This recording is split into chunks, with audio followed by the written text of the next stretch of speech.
오늘 우리에게 주신 하나님 말씀은 요한계시록 2장 8절에서 17절 말씀입니다.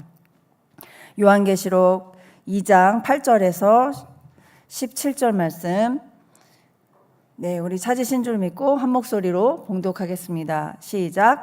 서머나 교회의 사자에게 편지하라. 처음이며 마지막이요 죽었다가 살아나신 이가 이르시되 내가 내 환난과 궁핍을 알거니와 실상은 내가 부요한 자니라. 자칭 유대인이라 하는 자들의 비방도 알거니와 실상은 유대인이 아니요 사탄의 회당이라. 너는 장차 받을 고난을 두려워하지 말라. 볼지어다 마귀가 장차 너희 가운데에서 몇 사람을 옥에 던져 시험을 받게 하리니 너희가 10일 동안 환난을 받으리라. 내가 죽도록 충성하라. 그리하면 내가 생명의 관을 내게 주리라. 귀 있는 자는 성령이 교회들에게 하시는 말씀을 들을지어다. 이기는 자는 둘째 사망의 해를 받지 아니하리라. 버가모 교회의 사자에게 편지하라. 좌우에 날선 검을 가진 이가 이르시되 내가 어디에 사는지를 내가 아노니 거기는 사탄의 권자가 있는 데라. 내가 내 이름을 굳게 잡아서 내 충성된 증인 안디바가 너희 가운데 곧 사탄이 사는 곳에서 죽임을 당할 때에도 나를 믿는 믿음을 저버리지 아니하였도다. 그러나 내게 두어 가지 책망할 것이 있나니 거기 내게 발람의 교훈을 지키는 자들이 있도다. 발람이 발락을 가르쳐 이스라엘 자손 앞에 걸림돌을 놓아 우상의 제물을 먹게 하였고 또 행음하게 하였느니라. 이와 같이 내게도 니골라 당의 교훈을 지키는 자들이 있도다. 그러므로 회개하라. 그리하지 아니하면 내가 속히 검으로 그들과 싸우리라. 귀 있는 자는 성령이 교회들에게 하시는 말씀을 들을지어다. 이기는 그에게는 내가 감추었던 만나를 주고 또 흰 돌을 주일 터인데 그 돌 위에 새 이름을 기록한 것이 있나니 받는 자밖에는 그 이름을 알 사람이 없느니라. 아멘. 아멘. 오늘 본문에서 예수님은 이 환난과 궁핍 속에서도 우상 숭배를 거부하며 또 가난하게 살아가는 이 서머나 교회를 칭찬하십니다. 반면에 버가모 교회는 이 일부는 칭찬을 받지만 이 백성들이 그 시대의 우상 숭배 문화와 또 교훈들에 이 책망하시면서 이 회개를 요구하십니다. 요한계시록 7개의 교회 중에서 칭찬만 받았던 이 교회들은 딱 두 교회뿐입니다. 이 서머나 교회와 이 빌라델비아 교회, 이 두 교회만 딱 칭찬하고 권면만 나오고 이 다른 나머지 교회들은 이 책망하거나 또 회개를 촉구하시는 이런 말씀을 해주십니다. 네, 오늘 제목은 주님이 칭찬하시는 교회입니다. 우리 시티미션 교회와 한국교회가 이 서머나 교회와 빌라델비아 이 교회처럼 칭찬만 받는 교회가 되기를 예수님의 이름으로 축복합니다. 먼저 서머나 교회에 이 예수님이 말씀하신 것은 첫 번째로 이 믿음의 부자로서의 칭찬을 해주십니다. 믿음으로 이 부요하다라는 말씀을 해주시거든요. 이 구절을 다시 한번 읽어볼까요? 시작. 내가 내 환난과 궁핍을 알거니와 실상은 내가 부요한 자니라. 자칭 유대인이라 하는 자들의 비방도 알거니와 실상은 유대인이 아니요 사탄의 회당이니라. 먼저 예수님은 서머나 교회에 칭찬을 해주시는데 그리고 권면도 해주시는데 그것은 무엇일까요? 첫 번째는 내가 너의 환난과 궁핍을 알지만 이 실상은 네가 부요한 자다라고 말씀하십니다. 서머나 교회 교인들은 이 환난과 또 궁핍을 경험하고 있었습니다. 주변에 수많은 환난이 있었고 또 가난으로 경험하고 가난의 삶을 경험하고 있었는데 그러나 예수님은 이 전혀 반대의 말씀을 또한 해주십니다. 그것은 실상은 네가 부요한 자다. 실제는 너는 부요한 자야. 그들이 육체적 환난과 재정적 궁핍을 겪고 있었지만 예수님은 그들이 가지고 있는 이 영적 부요함을 말씀하고 계십니다. 가난하다는 것은 무엇일까요? 가난하다는 것은 다른 사람의 도움을 받아야 하는 상태를 말합니다. 물론 물질적인 가난도 말하지만 실제로는 다른 사람의 도움을 받아야, 도와줘야 하는 그런 상태를 가난하다라고 말합니다. 반대로 부요하다는 말은 다른 사람들에게 무엇을 줄 수 있는 상태, 부요해야 주지 않겠습니까? 아무리 부자라고 해도 누군가에게 아무것도 나눠주지 않는다면 그것은 가난한 것이고, 물질적으로는 가난하지만 작은 것 하나라도 부지런히 누군가에게 나눠주었던 사람은 부요한 사람입니다. 주님 관점의 부요함을 말하고 있습니다. 우리 고린도서 6장 10절을 한번 읽어볼까요? 읽어보겠습니다. 시작. 근심하는 자 같으나 항상 기뻐하고, 가난한 자 같으나 많은 사람을 부요하게 하고, 아무것도 없는 자 같으나 모든 것을 가진 자로다. 아멘. 가진 재물은 없지만 이 복음을 가진 사람들은 다른 사람들에게, 많은 사람들에게 생명과 풍성함을 나눠줄 수 있어서 가장 기쁘고 가장 부요한 사람인 줄 믿습니다. 사람이 보는 가난과 부요의 관점과 주님이 보시는 가난과 부요의 관점은 이렇게 다른 것입니다. 저는 믿지 않는 청년들을 만나면 자랑을 많이 합니다. 저는 돈이 없습니다. 재물도 없고 재산도 없습니다. 아직도 서울 한복판에서 월세를 살고 있는 그런 가난한 목회자지만 그저께 이제 수요일이었죠. 수요일 날 한 형제가 처음 교회를 찾아왔는데, 제가 항상 이 청년들을 만나면 제 소개를 할 때 이런 소개를 합니다. 저는 가진 거는 없지만 이 세상에서 가장 귀하고 가치 있는 일을 하는 사람입니다. 많은 청년들이 주님을 만나서 변화되고 어둠 속에 있는 이 청년들을 밝게 변화시킬 수 있는 그 중간다리 역할을 하는 사람이 저입니다. 저는 세상에서 가장 귀한 일을 하고 있는 사람이라고 이렇게 자랑을 합니다. 그렇듯이 우리는 복음을 가진 자로서 풍성하고 만족한 삶을 타인들에게, 다른 사람들에게, 믿지 않는 사람들에게 자랑해야 하는 줄 믿습니다. 이것이 우리의 재산이고 우리의 부요함이기 때문입니다. 야고보서 2장 5절도 한번 읽어볼까요? 야고보서 읽겠습니다. 시작. 내 사랑하는 형제들아 들을지어다. 하나님이 세상에서 가난한 자를 택하사 믿음에 부요하게 하시고 또 자기를 사랑하는 자들에게 약속하신 나라를 아니하셨느냐. 아멘. 이 예수님을 사랑하는 자들에게 약속하신 나라를 상속으로 받게 하였다는 것입니다. 우리는 이미 예수님을 믿음으로 하나님 나라를 상속받은 줄 믿습니다. 그렇게 상속받았고 영적인 부요함도 풍성함도 더불어 받은 줄 믿습니다. 그래서 우리는 이 마음의 만족감이 가득 채워지고 다른 사람들에게 베풀 수 있는 여유가 생기게 되는 것입니다. 화가 날 수 있지만 참을 수 있잖아요. 우리는 여유가 있으니까.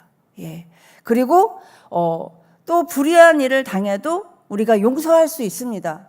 우리는 복음을 가진 자니까, 천국을 가진 자니까 그런 여유가 있는 것입니다. 그리고 더 가질 수 있지만 양보할 수 있습니다. 마음의 여유가 있기 때문입니다. 예수님은 이런 믿음의 부요함을 가진 이 서머나 교회 성도들을 칭찬하셨습니다. 그들은 아무리 가난하고 부족하고 궁핍한 삶을 살고 주변의 핍박을 많이 받는다 할지어도 주변의 사람들에게 복음을 나누고 가진 재산을 나눠주면서, 가진 재물을 나눠주면서 그렇게 주변의 가난한 이들을 도왔습니다. 자신도 가난함에도 불구하고. 이것을 놓고 예수님은 칭찬을 해주시는 겁니다. 저와 여러분도 이런 믿음의 부요함으로 칭찬을 받는 성도가 되기를 예수님의 이름으로 축복합니다. 두 번째, 예수님은요, 서머나 교회에 어떤 권면을 하시는데, 자, 그것은 무엇이냐? 당시 서머나 교회를 박해하는 이 세력들이 있었습니다. 이 9절 하반절을 보시면 자칭 유대인이라 하는 자들의 비방도 알거니와 실상은 유대인이요 사탄의 회당이라 이렇게 말씀하셨습니다. 왜 유대인을 이 사탄이라고 설명하셨을까? 그것은 기독교로 개종한 유대 그리스도인들을 그들이 계속해서 배교하도록 유혹하는 사람들이었기 때문입니다. 당시는 황제를 숭배해야 하는 박해가 있었습니다. 그런데 이 유대인들이 워낙에 그 기독교적인 저항이 아니라 유대교적인 저항이 심했기 때문에 이 황제 숭배를 면제해 줬습니다. 그때 로마 통치 시대에 그 이후 그 유대인들이 너희도 황제 숭배를 하기 싫으면 이 기독교에서 유대교로 넘어와. 그리고 배교해. 기독교를 포기해. 그리스도 예수를 포기해. 라는 그런 유혹으로 기독교에서 유대교로 이렇게 넘어오라고 유대 그리스도인들을 유혹을 했습니다. 핍박이 극심한 때에 많은 그리스도인들이 그들의 유혹에 흔들리기도 했습니다. 왜냐하면 그때 황제에게 숭배를 하지 않으면 그들은 죽임을 당하거나 핍박을 당하거나 감옥에 갇히거나 했습니다. 서머나 지역에는 많은 유대인들이 대거에서 이주해 살고 있었습니다. 디아스포라 유대인들이 많이 살고 있었어요. 그 지역 유대인의 회당은 비교적 큰 세력을 이루고 있었어요. 심지어 그 지역을 관할하는 그 관직을 맡은 유대인들도 많았습니다. 그래서 이 유대 공동체가 이 힘이 약하지 않았습니다. 핍박의 시대였지만 유대인들이 나름대로의 세력을 형성하고 있었습니다. 그들은 그러나 여전히 이 그리스도인들을 박해하는 데는 멈추지 않았던 것입니다. 그래서 유대인들이 황제를 숭배하지 않는 교회들을 이 당국 로마에 고발을 해서 많은 그리스도인들이 처형을 당하기도 했습니다. 서머나 교회도 그 핍박받는 교회 중 하나였던 것입니다. 그러나 주님은 이 서머나 교회에게 앞으로 일어난 일들을 말씀해 주세요. 그리고 믿음을 준비시키고 니네가 지금까지 믿음을 계속해서 붙들고 걸어왔던 것처럼 계속해서 이 믿음을 굳건히 지키도록 이 말씀으로 오늘 본문에서 용기를 주시는 것입니다. 우리 10절을 읽어볼까요? 10절 시작. 너는 장차받을 고난을 두려워하지 말라. 볼지어다 마귀가 장차 너희 가운데에서 몇 사람을 옥에 던져 시험을 받게 하리니 너희가 10일 동안 환난을 받으리라. 내가 죽도록 충성하라. 그리하면 내가 생명의 관을 내게 주리라. 아멘. 여기서 몇 사람인지 몇 명인지 그리고 환난의 핍박을 받는 날들은 10일인지 아니면 10년인지 그 숫자가 나오는데 이 숫자를 잘 모릅니다. 이 학자들마다 정말 10년이다 10일이다 라고 해석하는 사람들이 있지만 중요한 것은요, 서머나 교회가 이 예수님이 주신 이 말씀을 붙들고 끝까지 믿음을 지켰다는 것입니다. 장차 받을 고난을 두려워하지 말아라. 앞으로의 미래는 행복이 아니라 고난일 거야. 그러나 너희는 두려워하지 마. 마귀가 장차 너희에게 시험을 줄 거야. 환난도 얼마간 길게 있을 거야. 라고 말씀하시면서 그들에게 명령하신 게 무엇입니까? 바로 네가 죽도록 충성해라. 만약에 이 말씀에서 끝나면 너무 힘들고 고통스럽습니다. 만약에 네가 죽도록 충성만 해라, 평생 죽도록 충성만 해라 라고 하면 너무너무 힘들 것입니다. 우리도 그렇지 않습니까? 그러나 희망의 말씀을 주십니다. 그리하면 내가 생명의 관을 내게 주리라. 생명의 관을 주리라. 이 말씀을 해주심으로 그들은 끝까지 믿음을 지킬 수가 있었어요. 정말 어두운 칠흑 같은 어둠의 시대 때는 정말 이 예수 그리스도의 한마디의 말씀이 너무나도 빛이 되고 소중했을 것입니다. 내가 너에게 생명의 관을 주리라. 정말 희망도 없고 그 어떤 소망도 볼 수 없는 시대가 아니었겠습니까? 식민지 시대, 그 어디에서도 위로받지 못하는 그 백성들이 이 말씀을 붙들고 끝까지 믿음으로 싸워 이겼다는 것입니다. 그것이 서머나 교회입니다. 서머나 교회는 유대인들의 그러한 유혹에도 배교하지 않았고요, 황제의 압박에도 굴복하지 않았습니다. 예수님은 그들의 절대적인 믿음을 칭찬했던 것입니다. 그리고 죽도록 충성하라, 생명의 면류관을 내게 주리라 격려하셨습니다. 우리 시티미션 교회가요, 정말 이 시대는 너무나도 풍요롭고 부족한 것이 없지만 우리가 계속해서 지켜나가야 하는 것은 이 풍요 속의 빈곤 안에서 우리는 절대적인 믿음의 교회가 되어야 하는 줄 믿습니다. 죽도록 충성하는 교회, 생명의 면류관을 받는 교회가 되어야 하는 줄 믿습니다. 왜냐하면 우리는 이 서머나 교회 시대보다 너무나도 풍요로운 시대를 살기 때문에 우리는 더 깨어 있어야 합니다. 우리의 환경은요, 어두움이 없는 것 같고 부족함이 없는 것 같아요. 그래서 우리가 주님의 말씀을 열심히 붙들지 않아요. 가진 게 너무 많으니까. 그런데 가진 게 없어도 주변 사람들에게 나눠주면서 그렇게 하나님 말씀을 끝까지 붙들고 싸웠던 서머나 교회는 이 시대의 많은 교회들이 롤 모델로 삼아야 하는 줄 믿습니다. 네, 우리 시티미션 교회도 정말 이 영적인 눈을 떠서 이 시대의 어둠을 바라보고, 정말 풍요 속의 빈곤, 영적의 빈곤을 바라보고 우리 가정과 우리 교회와 우리 이 도시의 영혼들을 바라보면서 나눠주고 끝까지 믿음으로 말씀 붙들고 나아가기를 예수님의 이름으로 축복합니다. 이어서 예수님의 버가모 교회도 칭찬을 하시거든요. 12, 13절도 한번 읽어볼까요? 시작. 버가모 교회의 사자에게 편지하라.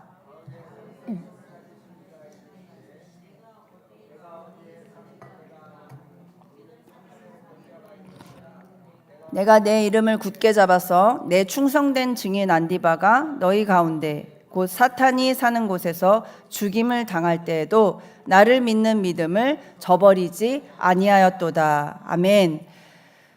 이 버가모 지역도 서머나 지역이 만만치 않았습니다. 바로 사탄의 권자가 있는 데라고 말씀하십니다. 얼마나 어둠이 가득하고 핍박이 가득하고 악이 가득하면 사탄의 권좌, 그 권세의 자리가 있다고 설명하셨겠습니까? 그곳에서 충성된 증인 안디바라는 사람이 있었습니다. 그는 예수의 이름을 붙들고 복음을 전하다가 순교를 했습니다. 이 반대 세력에 죽임을 당한 것이죠. 순교라는 것은. 그렇지만 버가모 교회는요, 흔들리지 아니하고 나를 믿는 믿음을 저버리지 않았다. 그러한 순교자가 교회에서 나왔는데도 너희는 두려워하지 않고 흔들리지 않고 믿음을 저버리지 않았다. 다 도망갈 수 있었잖아요. 그런 죽임을 성도 중에 한 명이 당했다면. 우리 교회 옆에 있던 성도가 핍박을 당해 죽임을 당했는데 얼마나 무섭겠습니까? 나도 복음을 전하다가 언제 죽을지도 몰라 라는 생각에 모두 흩어져 버릴 수도 있었지만 그 교회 성도들은 그 자리를 지키고 있었다는 것입니다. 우리 시티미션 교회도 2019년도에 이 김준욱 선교사님께서 튀르키예 디야르바키르에서 복음을 전하시다가 순교하셨습니다. 그런데 그분의 아내 장소망 선교사님은 어디 계십니까? 지금 튀르키예에 계십니다. 두 아이와 복음의 증인으로 나가셨어요. 그분의 이름이 이미 튀르키예 뉴스에 나오고 공개적으로 이렇게 밝혀졌는데 그럼에도 불구하고 또 나가셨어요. 사실 저 같으면 무서워서 못 갈 것 같다는 생각이 들었습니다. 근데 이 선교사님은요, 장수입니다. 장수. 두려움 없이 저희 동네에 사셨었거든요. 근데 5년 전만 해도 무조건 나간다고, 나는 나간다, 처음부터 나간다 라고 말씀하셨어요. 왜냐하면 그곳에 가족들과 품었던 튀르키예 영혼들이 있기 때문에.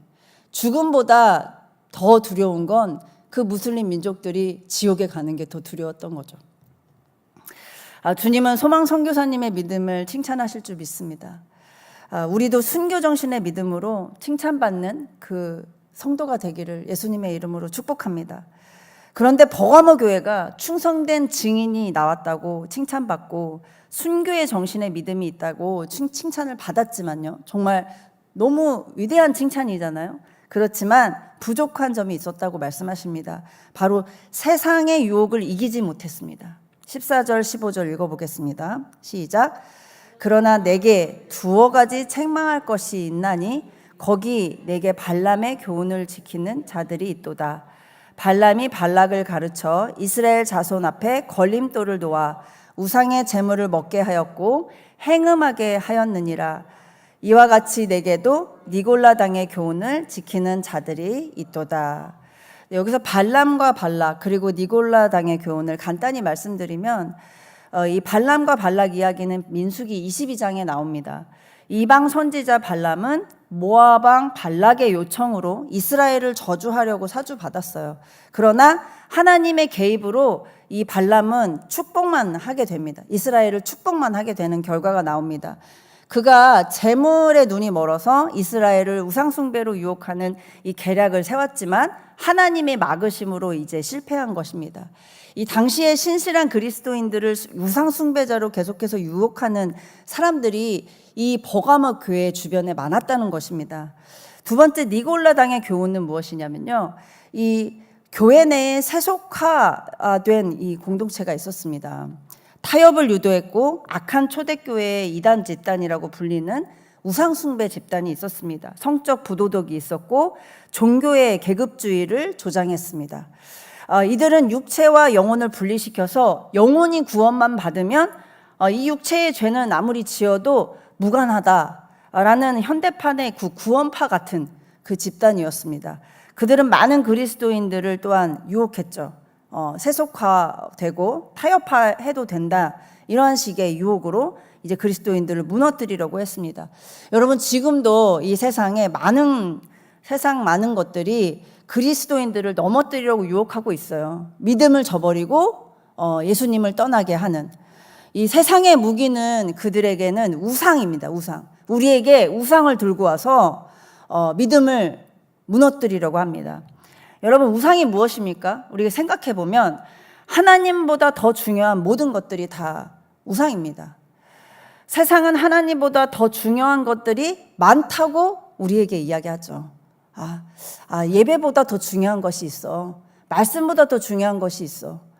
기도보다 더 중요한 게 있어. 하나님 나라보다 더 중요한 게 있어. 이렇게 우리의 귀에 속삭입니다. 그러나 하나님보다, 하나님 나라보다, 우리 영혼의 생명보다 더 중요한 것은 없습니다. 네, 우리가 깨어서 우상들의 이 속삭이는 음성을 들어야 하는 줄 믿습니다. 그리고 우리가 말씀 붙들고 그 우상들을 무너뜨리고 하나님 앞에 나가야 하는 줄을 믿습니다. 우리 안에 그렇게 하나님보다 더 중요하게 여겼던 것들이 있습니까? 그렇다면 오늘 우리가 하나님 앞에 다 회개해야 합니다. 16절에 다 같이 읽어볼까요? 시작. 그러므로 회개하라. 그리하지 아니하면 내가 내게 속히 가서 내 입의 검으로 그들과 싸우리라. 내 입의 검으로 그들과 싸우리란 말씀은 하나님 입술에서 나오시는 그 말씀으로 내가 너희와 싸우겠다라는 말씀이십니다. 주님이 내 입의 검으로 우리와 싸우리라. 오늘도 주님의 말씀으로 우리 죄와 싸워주시는 거예요. 우리 안에 우상들과 싸워주시는 것입니다. 우리 앞에 앞서 나가서 대장 되시는 주님이 말씀의 검으로 우리와 싸워주시는데 우리가 무엇이 두렵습니까? 우리가 주님 말씀 붙들고 이 우리 안에 우상들의 유혹과 싸워서 이겨야 하는 줄 믿습니다. 오늘 주님은 그 이기는 자들에게 약속을 주십니다. 10절과 11절에 죽도록 충성하라, 생명의 관을 주리라. 그리고 11절에 이기는 자는 둘째 사망의 해를 받지 아니하리라. 아멘입니다. 날마다 주님 말씀을 붙들고 이겨야 합니다. 우리에게 이미 약속하신 바가 있습니다. 죽도록 충성하면 영원한 생명의 관을 주시겠다. 이기는 자는 둘째 사망, 이것은 무엇입니까? 영원한 사망입니다. 영원한 사망을 면하게 해주겠다. 여러분, 우리에게 가장 중요한 것은 생명입니다. 우리의 생명을 보장시켜 주시는 주님께서 이렇게 말씀하시는 거예요. 죽도록 충성하라, 이겨라, 말씀 붙들고 싸워라, 이렇게 말씀하시는 주님의 음성 듣고 오늘 우리를 또한 오늘 하루 유혹하는 수많은 우상들을 말씀 붙들고 주님 예수 그리스도의 이름 붙들고 싸워 이기게 되는 우리 성도들이 모두 되기를 예수님의 이름으로 축복합니다.